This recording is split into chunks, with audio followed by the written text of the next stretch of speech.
right, everyone. Welcome to the DGS Presents YouTube channel run by the Dead Game Society. We play with dead things and we talk about it. That we do. Now, today the focus is on an obscure dungeon module, or somewhat obscure, written by Mayfair Games as part of their Roll Aids line in 1985. How old were you in 1985 there, Greg? None of your business. Well, I was 15. And the module in question that came out is called Lich Lords. So this was part of Mayfair's Roll Aid lines, as I said. Lynn Sellers was the author, and the game uses a variation, kind of a variation, of AD&D rules, which basically amounts to relabeling some of the stats. Right. Like, for instance, hit points are changed to HTK, right? Hits to kill, or insight for wisdom. Yep. But nevertheless, it's pretty clear what all of this means when you look through the module. It's pretty obvious what they did, and I think they did it for obvious copyright reasons. This is back in the days when TSR was really pretty litigious, right? They're pretty protective of their intellectual property. They didn't want people doing creating content or doing things that infringed on their copyrights. So Mayfair tried to kind of get around it a little bit. But I do find it interesting in the lower left-hand corner that it says, for use with advanced Dungeons and Dragons. So it's like, okay, well, I guess that's what we're gonna do, right? And did you have this module back in the day, Greg?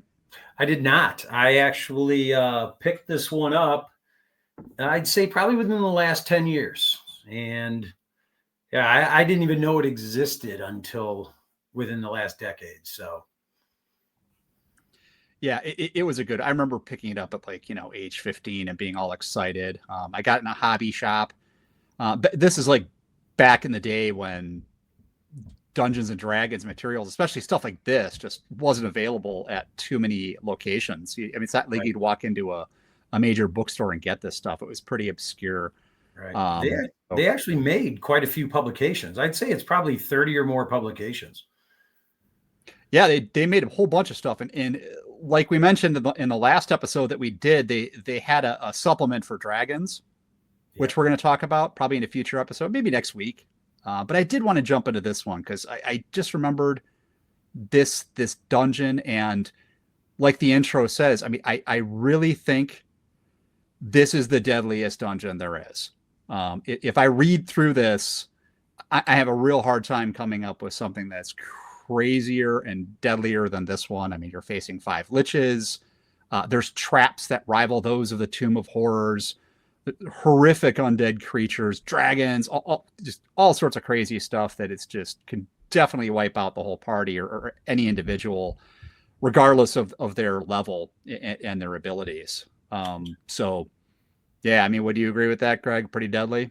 I do. I would have to say that this one ranks up there with one of your highest level modules.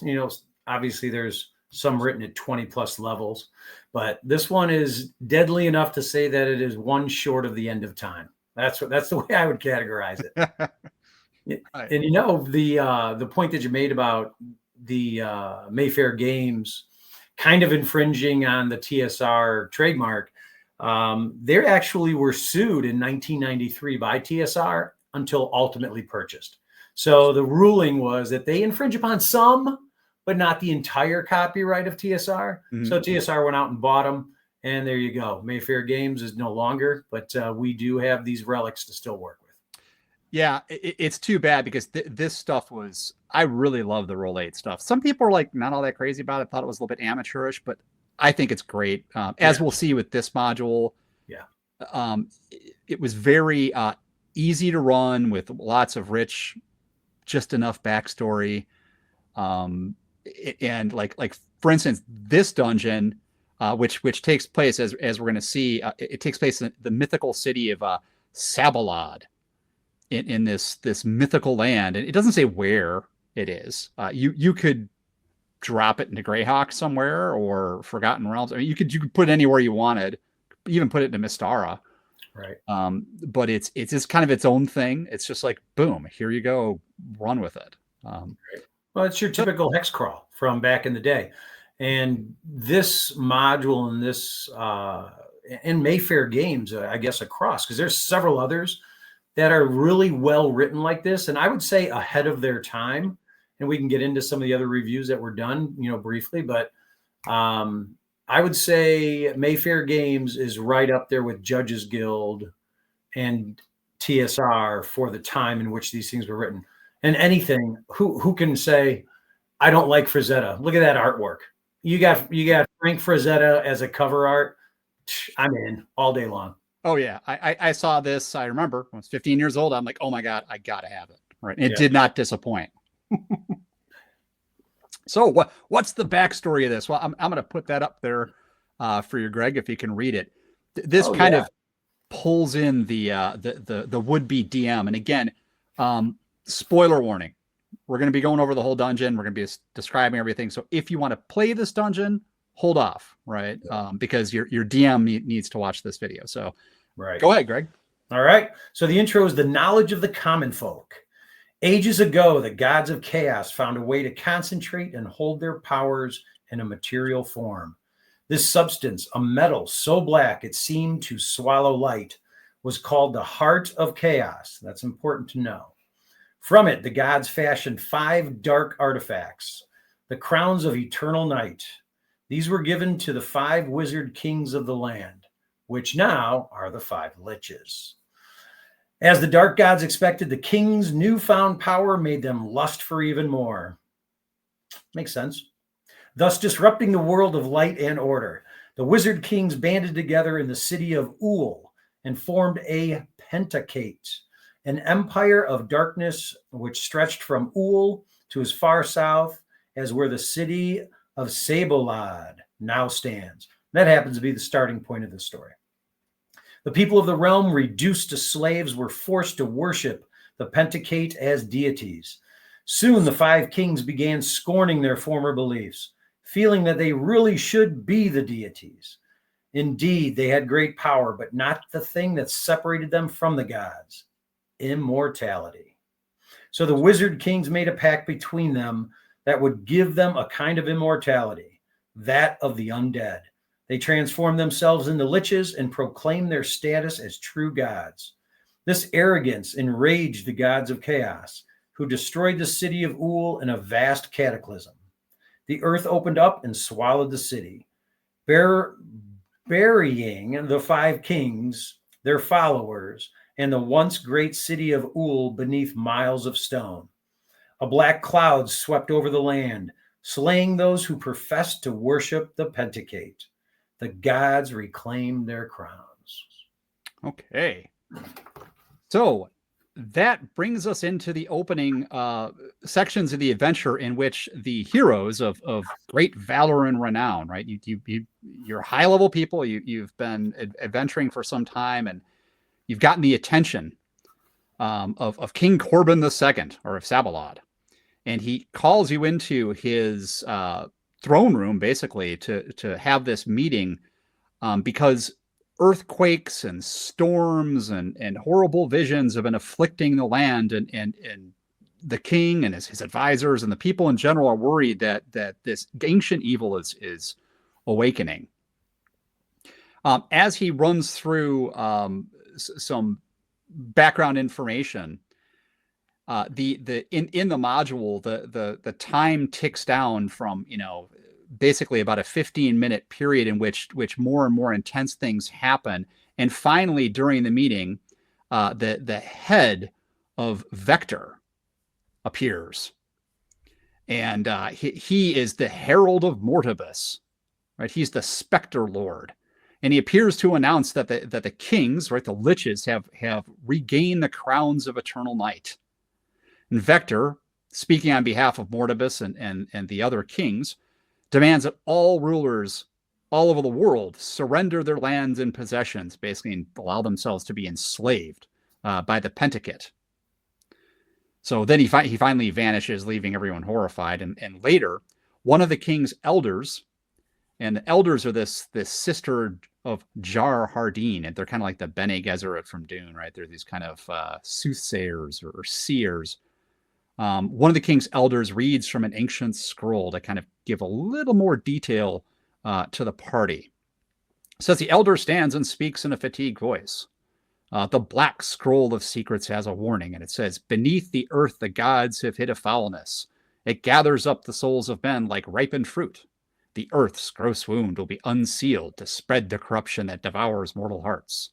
Attend, the Pentacate must be uncrowned and slain before their evil blots out the sun. A liquid mirror conceals their undoing. So it gives a little hint about what might actually help the party. Yeah, Lynn Sellers does a real nice job putting together the player's introduction, right? Everything that you've just talked about, that's found within the player's introduction. There's a summoning, there's the intro to the mission.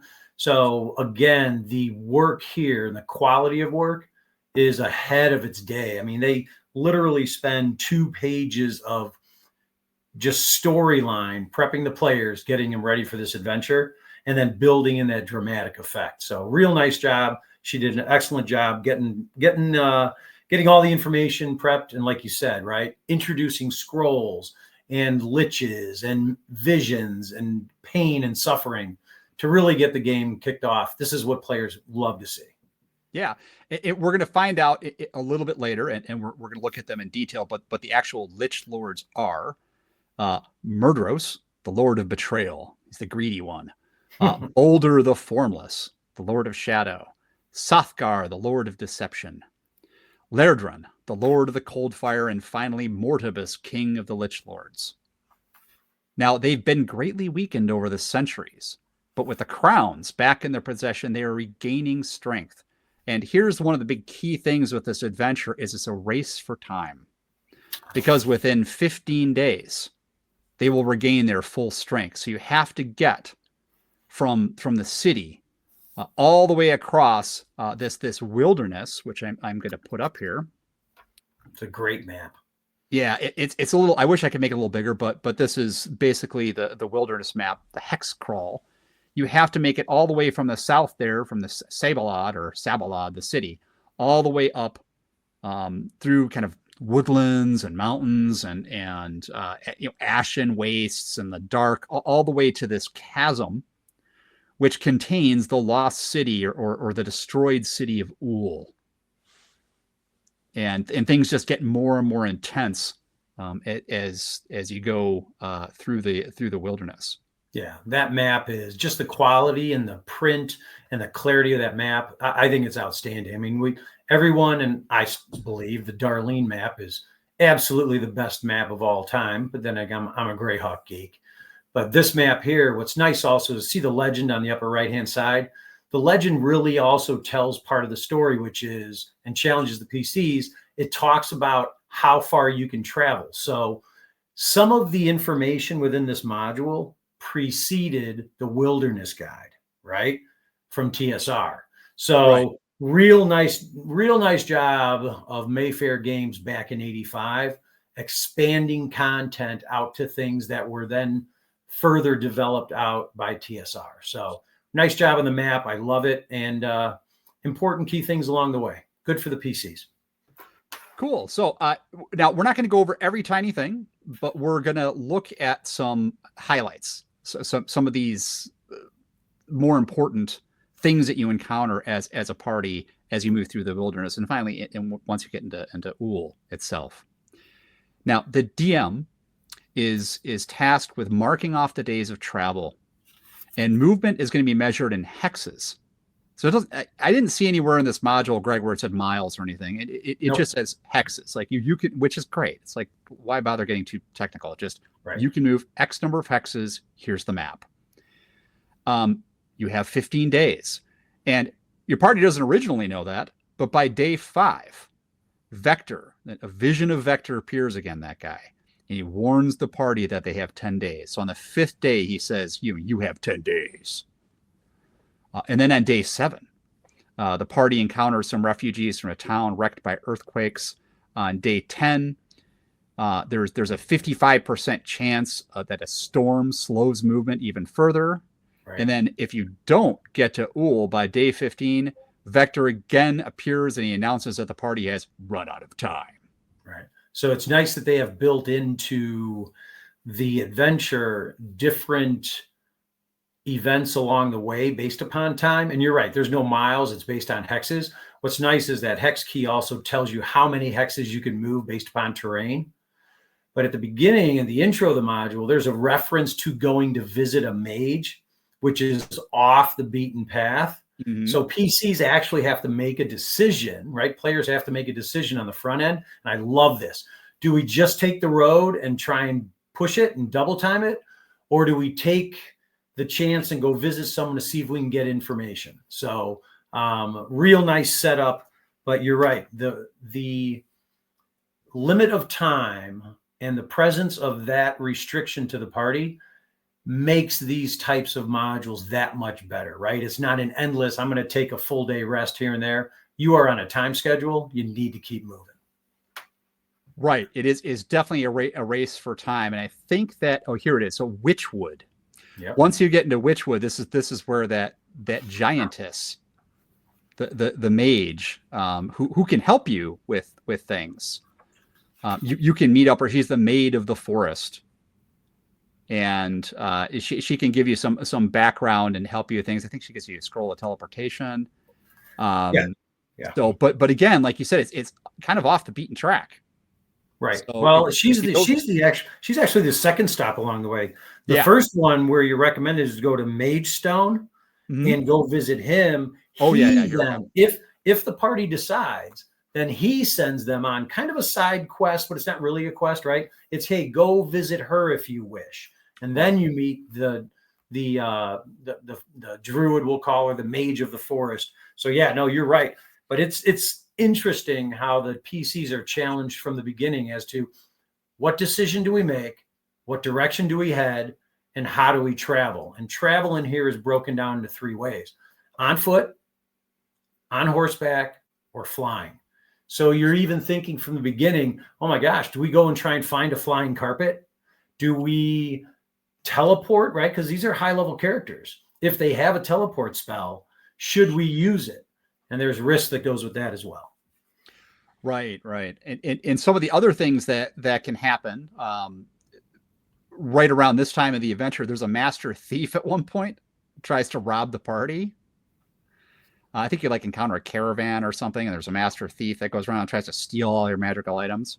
Right. But by the time you get to Fellfang River and Fog Drop, an interesting thing happens. The PCs encounter a farmer, a pig farmer, basically in the countryside, who is actually the king of good dragons, Baphomet, in disguise. And he will tell them to seek the Quicksilver Falls, which are in the Clear Peak Mountains, for there you will find aid. And he also offers a pig to the party. You remember what the pig is? I do. A gold dragon. That's like the speaking dog in City State of the Invincible Overlord. He is also a gold dragon. Spoiler alert. They like to use gold dragons in polymorph form in different dungeons, but totally cool. That's a totally old school thing. Yeah. So and that dragon will help you really in one instance. And that's when you get into the Clear Peak Mountains and you're attempting to find the aid, which is actually the sword Spellbane. And you have to basically defeat some crystal golems. After going through here, I'll pull up this map real quick here. After somehow getting through, and I love this, a waterfall of mercury.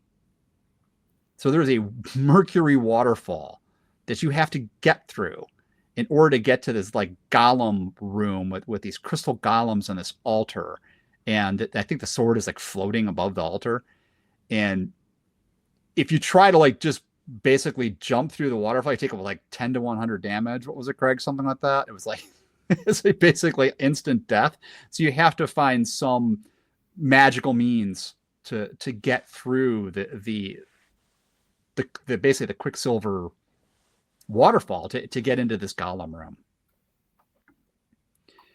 And then so once you're in there, so these golems, let me see here. I'll pull back up the module really quick here.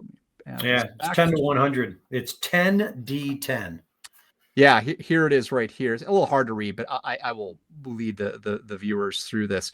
There are these crystal golems, which are just virtually immune to magic, and they can actually explode and stuff when you hit them, and the shards fly out and does all sorts of crazy damage. But if you do manage to defeat the golems and win the sword, what do you get? You get the prize. And let's put it this way: my advice: you need it. You do need it. I think it. So here's a question: is Spellbane, the +5 Holy Avenger, is that pretty much the most powerful weapon? I would say if you have a paladin, and this party does. So yeah, I mean, 100%. It bestows what 50% magic resistance to offensive spells. It's a +5 sword. It's got a massive ego. Yep. There's what a 5% chance that it doesn't cooperate, right, under certain circumstances. So that's DM's discretion. If you're fighting the liches, I'm not going to have the sword be like, yeah, sorry guys, I'm not fighting today. Right. Right. I'm not that cruel, right? But right. if you're like doing something stupid, like harassing townsfolk or something with the sword, or doing something you're not supposed to be doing, yeah, the sword might take the day off. Right. Well, it also has a special ability of casting a 12d6 lightning bolt once per day. That's kind of nice. That's right. Yes, I forgot about that. Yes, but in the hands of a paladin, absolutely a awesome weapon. I'd say the thing is just vicious. Best. Yeah. So, and then, as if that encounter wasn't difficult enough, after you get the sword, Sothgar comes basically riding in on a nightmare with specters to confront you. And here I just brought up the actual Lich stats for Sothgar himself, and he's here on the left. So he really is going to be the first Lich that we encounter, and it's in the wilderness, and he's one of the more powerful Liches. Right. Sothgar is a 20th level magic user, and here's one of the things that makes this dungeon so deadly. Look at the hit points that these Liches have. He has 165 hit points. Yeah, and that's in his normal state. So if you are one of those PCs, you're like, hey, let's take the advice. Let's go visit the seers. Let's get some help. See if we can get something. You could actually catch him here in his weakened state. You can, yeah, exactly. So if it's really before 15 days, right? That's right. He's going to be in his weakened state. So you have a little bit of an opportunity here. So he's been dispatched by Mortebus to go find the party and destroy them. That's right. That's right. And he shows up with specters, and they're energy draining and full 9 yards. And he comes in to fight you. His Crown of Eternal Night does work. And then Sothgar, let me see what his crown gives him: the ability to cast multiple spells, basically 2 in a single round. That's really deadly. Yeah. So he shows up. He's casting multiple spells around. He's got specters with him. But the module makes it very clear, and again, it's DM's discretion. He's supposed to survive the encounter. So I think he comes swooping in, tries to take a couple party members out, tries to wreak some havoc, but he's not going to fight to the death here. He's going to get out. Right. So, I mean, how would you, if you get into trouble, how do you think he should get out? I mean, how would you play this? Well, he's a 20th level mage. Teleport's always the easiest, but I would imagine he can survive even in his weakened state. So he's got a host of different spells. You just want to get to them as soon as you can, or at least a couple of them in a weakened state. So I did a little nerdy hex crunching. Mm-hmm. So get this, Colin. Mm-hmm. If you just take the road, you're like, you know what? I'm not going to take the advice. We'll just head off. We'll take a horse. We'll double time it.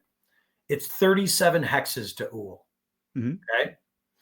And if you go by horseback, it's 27 days with no interruptions.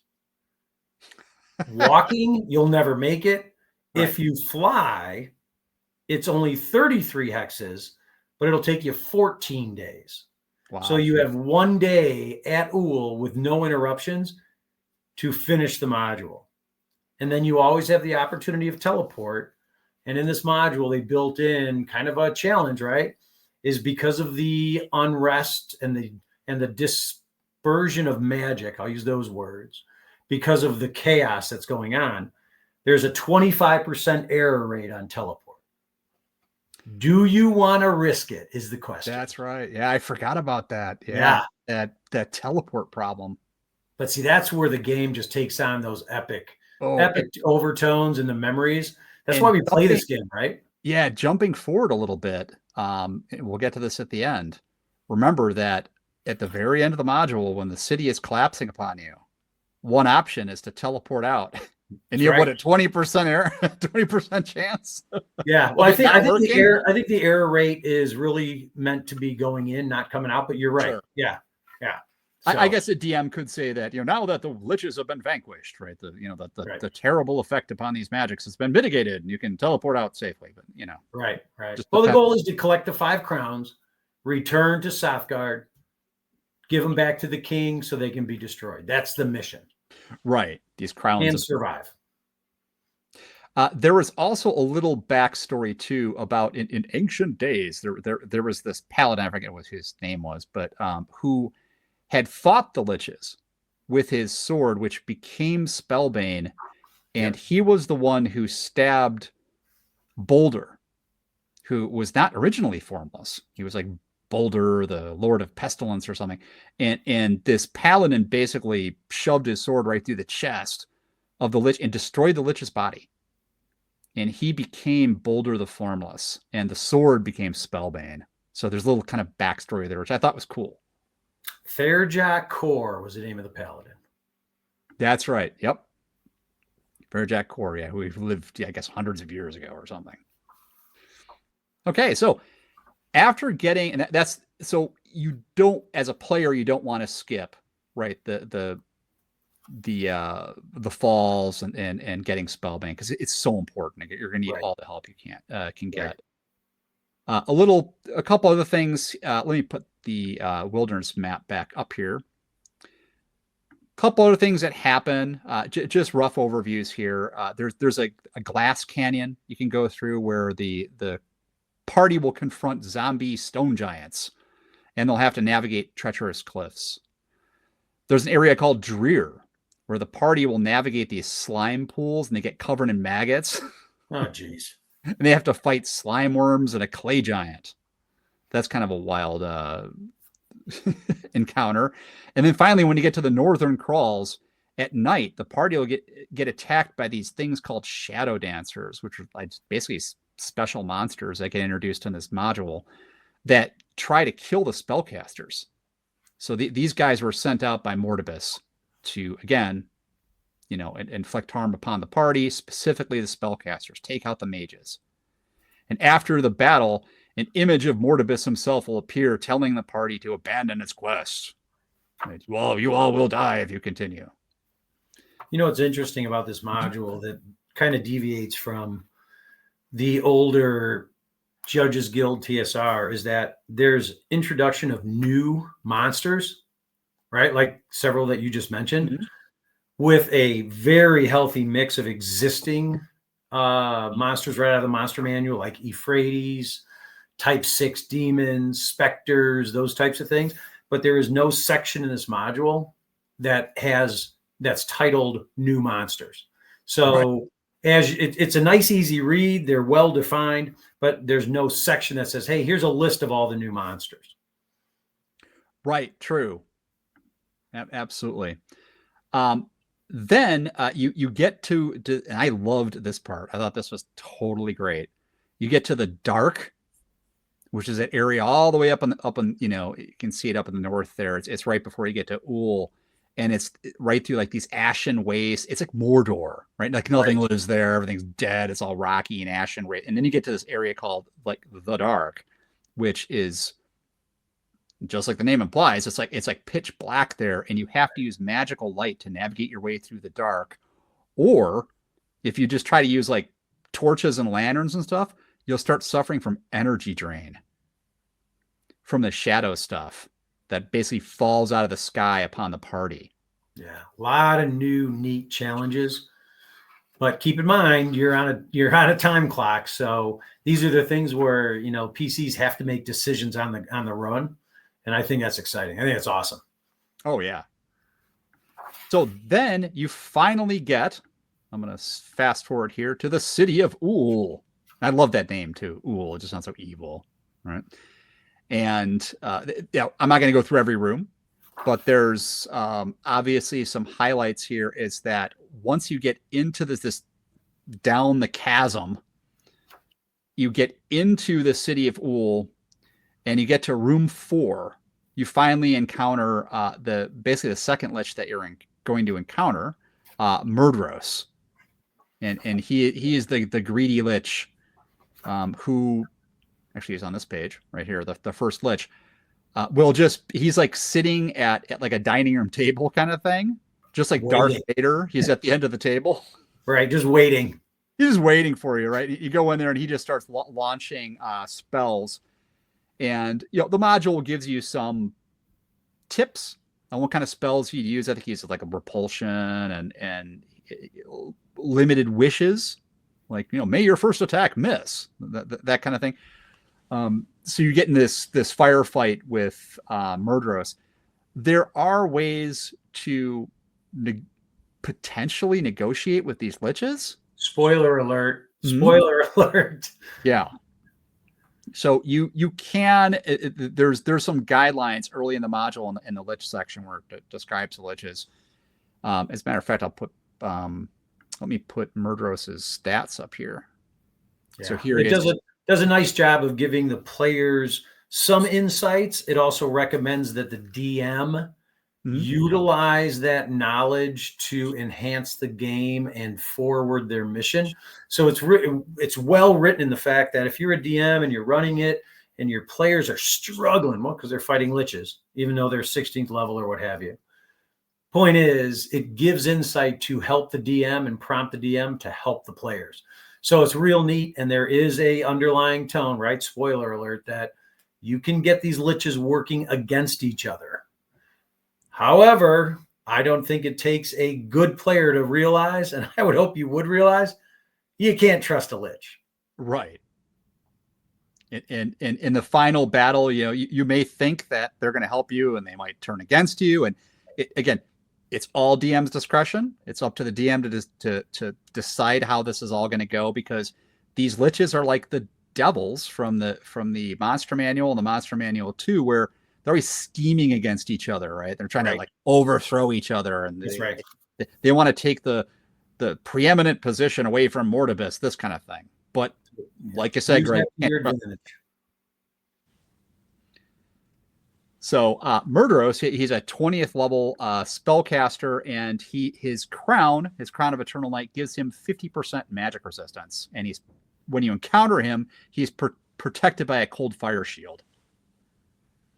So you have to get by him.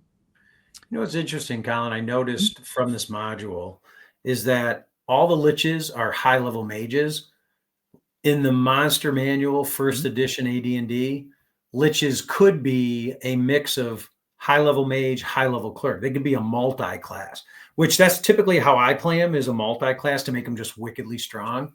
But in this, they're all mages, which, I mean, a 20th level mage is nothing to shake a stick at. But now, if you want, before you go further, why don't you flip over to the dungeon level maps? I just want to make a comment on how well they're made.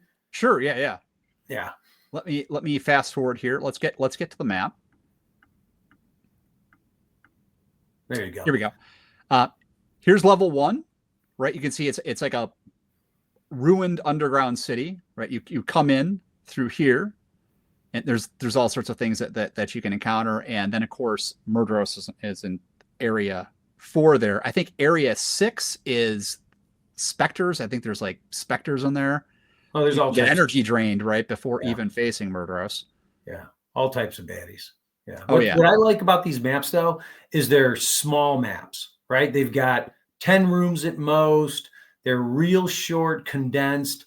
And if you're on a time schedule, you don't want to go, when you get to the dungeon, you don't want to have, 8.5 by 11 full sheet of rooms door after door after door. So I like the way this was crafted. Sellers did a great job building out these maps as well. Oh yeah, I love these maps.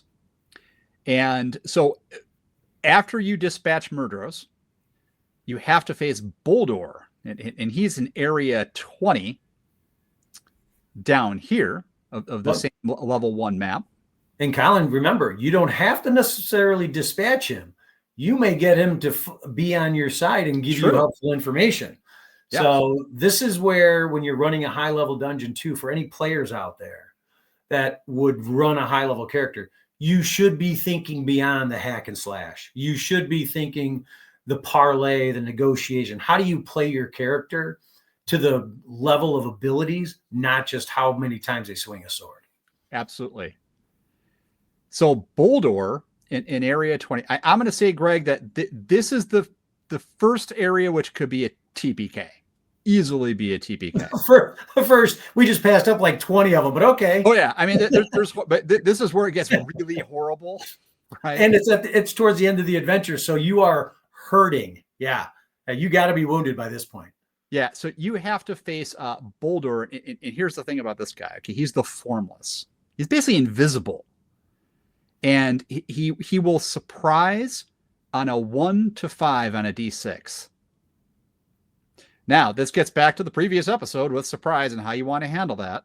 Right. And again, like there was much discussions. I appreciated the good comments from the community too on that, because we had much to say about surprise. That's right. But if you just play this to the letter Gygaxian surprise straight up, and you consider those surprise segments, full rounds where spells can be cast. I mean, you can imagine getting into a situation where a Lich has 3 surprise segments on you and can throw multiple spells. But it gets better, because +4 or better weapon to hit this guy, and his crown gives him the ability to summon shadow stuff, which basically it kind of erupts from him. I forget how big it is, but it erupts from him. And just like out in the dark, if it hits you, it starts energy draining you. So you have basically a semi-invisible Lich, right? This Boldor guy here, who's got this shadow stuff power, with the Crown of Eternal Night. He's got high hit points, 150 hit points, and he's just really deadly. I mean, this is where, especially with the surprise factor, right? The party could end up getting completely wiped out in that section.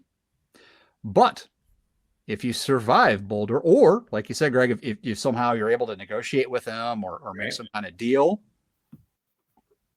you can get into level 2. Yeah, there's like a deadly trap that protects access to level 2. I forget, what is it, like a poison gas trap or something? But there's like a trap that you have to navigate. There's a number of traps actually in the dungeon, but there's one right at the beginning of level 2. If you make your way down into level 2, you're going to encounter in area 24. And let's see, is it on this map or is it on the next one? Side. It's on the next one. Nope. Where's level 20? Kind of hard to read. I apologize. Oh, there it is, right there. So up here in the upper right-hand corner, that huge room, it's like a courtyard. It's called a courtyard. You are going to encounter Sothgar again. Only this time he's turned himself into a statue. So he's kind of in disguise. And he's in the center of the courtyard, and he will, according to the module, he will automatically surprise unless PCs somehow guess it's him or suspect. And then, even then, it's a normal chance of surprise. And like I said before, Sothgar, his crown gives him the ability to cast multiple spells in a single round. You got to. This is pretty deadly. This is your not for weak hearts dungeon. Yeah, this is for experienced players. Advanced Dungeons and Dragons. Yeah, exactly. And then there is area. Oh, I think you can kind of see it up there in the top left-hand corner, area 29 up there. There is a type 5 demoness in there, in that pentagram. Yeah. You know what I found is interesting also? The demons in this module that would have psionics, there are no psionics in this module. Yeah, I didn't see any psionics. Nope. That's right. So Mayfair, obviously, you know, with the way they built this, they did not have psionics built in. Right, which is fine. We rarely use psionics back in the day. Right. I mean, Greg, we never use it in our game, right? Right. Well, because no one ever has them. Nobody ever has them. I mean, it's like you haven't ruled it out, but it doesn't come into play. And I have nothing against psionics. I'll use them, but well, if during character creation they roll high enough and have the stats to support psionics, if they get it legitimately, I'll give it to them all day long. Yeah, but that's what is that? A 99? That's like a 1% chance of having psionics at character creation, and then you have to have stats to even get to that level. Right. So, but no, I noticed that in here. I was like the type 5, and there's a couple other types in here, but point is, none of them have psionics listed underneath them. So, DM's choice if you want to use it or not. I'd say just play the module old school the way it's written. I would, yeah.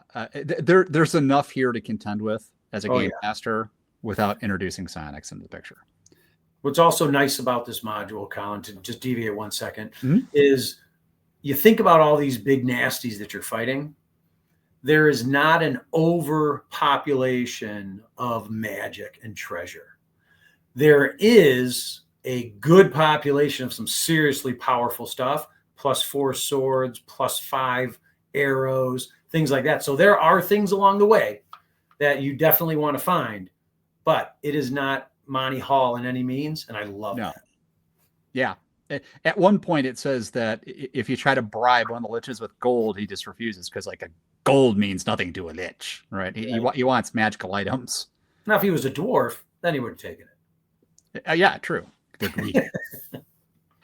And in room 39 here, this big room, there's kind of like a death knight. There's a death soldier in there that you can confront. And let's see. Let me go back and see if I can find him real quick. A death soldier. There he is. The predecessor to a death knight. Yeah, although I think this module came out after the Fiend Folio.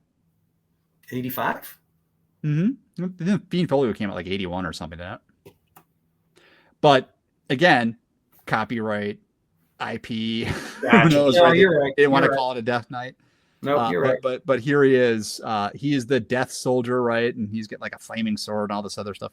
You have to deal with him. You have to get by him. If you do, you get into, this is the place where my party got killed the first time I played this. And you're going to face the next Lich. And here we go. It is in the corridor of diminution.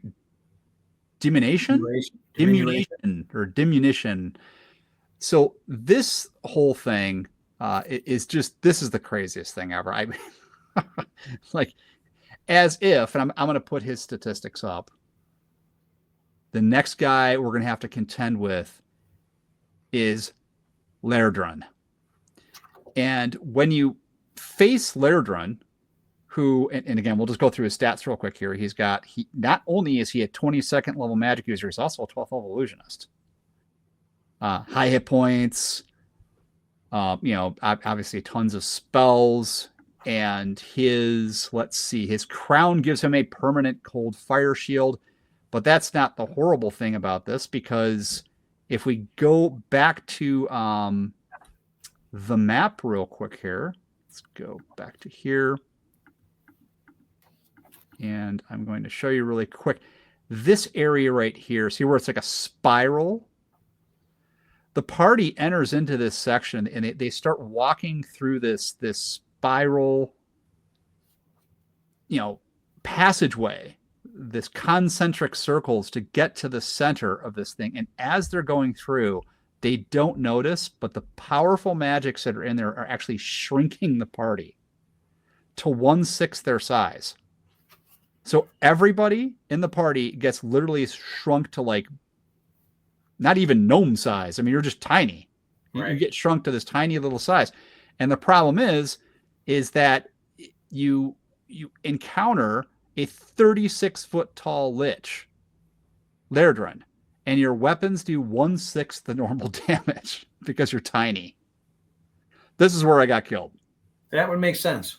Yeah. And again, the key is, I can imagine at this point, you've already forgotten that you got a 15-day window of getting to them before they're at full strength. So to your point, staying focused, moving along. This would be a great one to run maybe in a con. Probably not enough time to run the whole thing, but the concept is there, and that's what I like. You could probably run the city in a 4 to 6 hour convention game. You couldn't run the whole wilderness. No, there's too much, right? Right. So once you get through, if you get through Lairdren, you can finally get into level 3 of the dungeon, which obviously is the penultimate, the end all be all deadly area. There's like traps in here. There is in area 43. There's a cavern in area 43 where Vector, the Spectre Lord, confronts you. And if a Death Knight wasn't bad enough, this guy, I don't know what this guy is. He's a ring wraith. He's worse than that. Yeah. He's basically a spirit in armor, and his armor takes 100 hit points of damage before you harm him. He also has, and get this, +4 sword of life stealing. That's nice to know. Yeah, so he hits you, and then you have to save versus spell your character, or you get sucked in the blade and you're gone forever. Okay. Now, the dungeon does mention something about, well, if you kill him and you do A, B, and C, you might be able to get your character back, but it also says like you're dead, right? If you get sucked into the blade. So this module has 2 angles. One is the time and the sense of speed, but also don't be a completionist. Don't go into every room.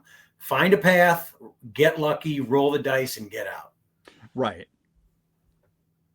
So once you get through Vector, who is kind of the henchman. He's kind of like Cass, isn't he? I always imagine him as being kind of like the Cass from the DMG, right? Vecna's right-hand man. That's kind of how I imagine. Gotcha. Yeah. Area 49, there's a whip dragon in there that can paralyze the PCs. And if you get through all that, at one point there's a room where there's like a metal wall, and Mortebus is like sticking his wand through there, and his wand of spell storing and firing stuff at you from behind like a giant metal wall. But if you can finally get through all of that, you can get to area 57, which is at the very end. This is the final room where you face Mortebus himself. And let me pull him back up.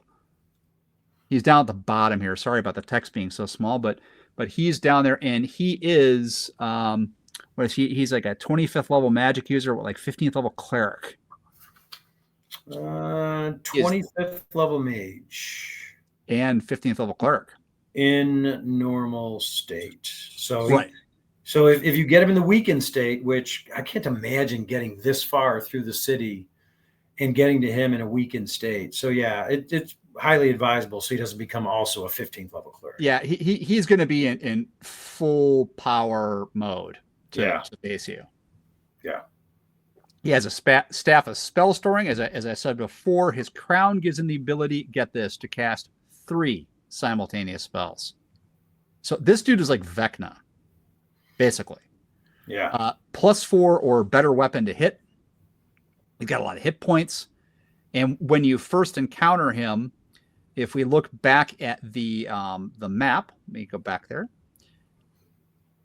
He is actually, there's an illusion of him in the center of the room, getting ready to cast spells and everything. But the real Mortebus is around the corner. So he kind of suckers you into attacking the illusion, and then he like pops up from around the corner and hits you with God knows what, right? Maze. It says in the module that he is going to use like full-blown wishes, like greater wishes against your party. So at one point, I think the module says he could even send you all the way back to the city. Right.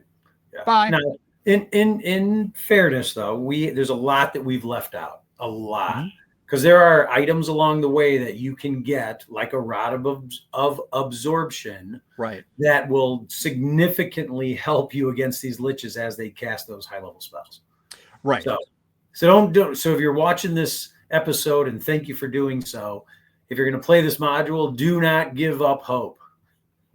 There is hope for you yet.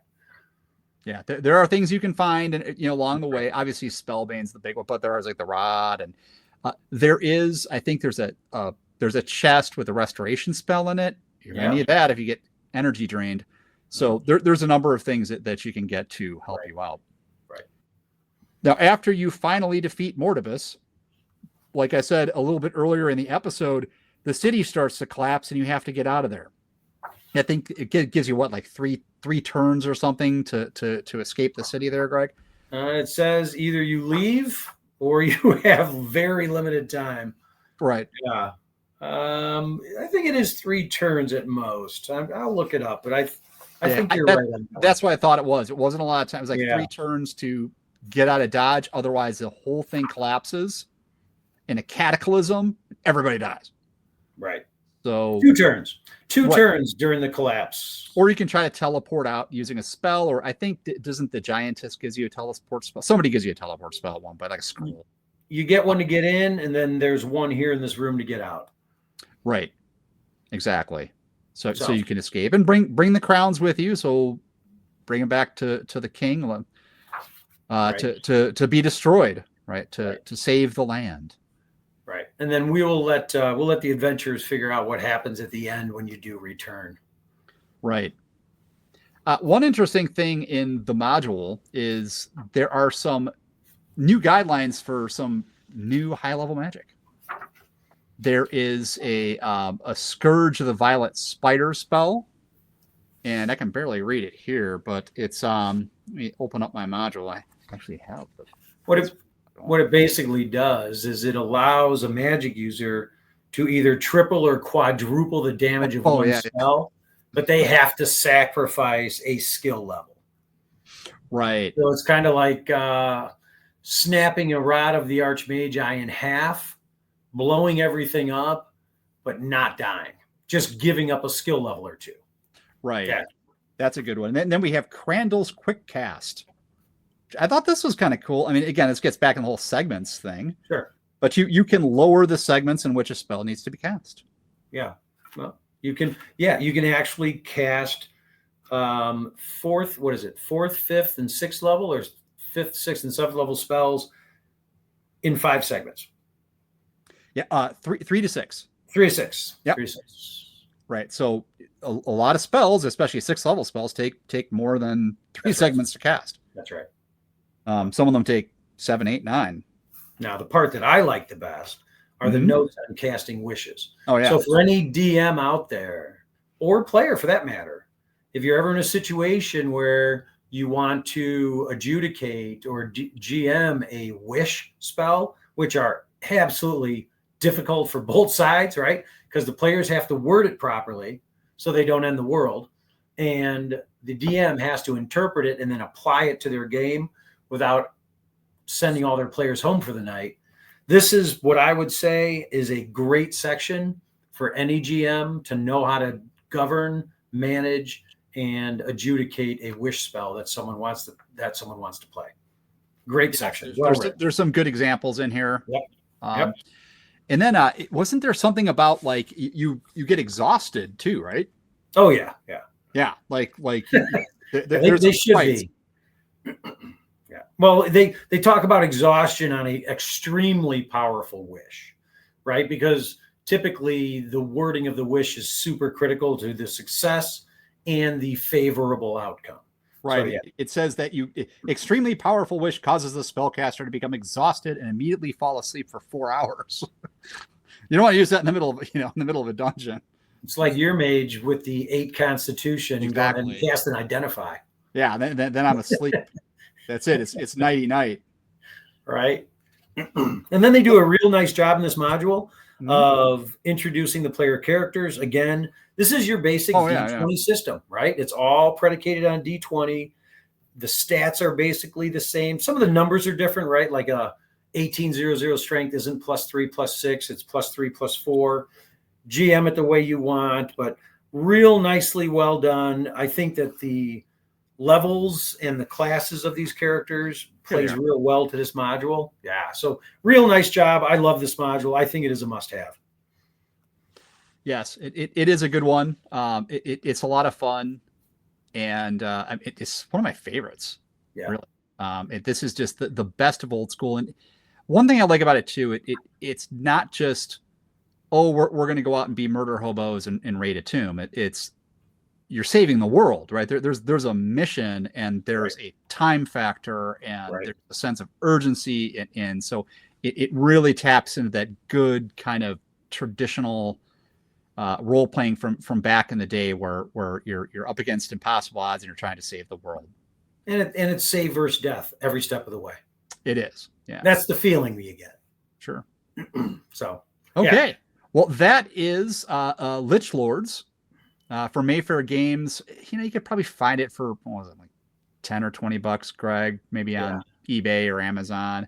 Yep. Might be able to find a PDF floating around there somewhere. I mean, obviously Mayfair doesn't, produce this anymore. It's out of print. It's dead. Right. But you can still get it. I highly recommend it if you can get your hands on it to grab it. If you're an AD&D player, first edition player like we are, you will love it. Yeah, so, even a second edition player, same thing. Yeah, it can be applied back in second edition, you name it. Yeah. This could be converted pretty easily. Right. Great module. Yep. All right. So next time, I don't know, Greg. Maybe we'll do the dragons. We'll see. That's kind of what I'm thinking. Maybe we'll talk about the Mayfair the dragon supplement.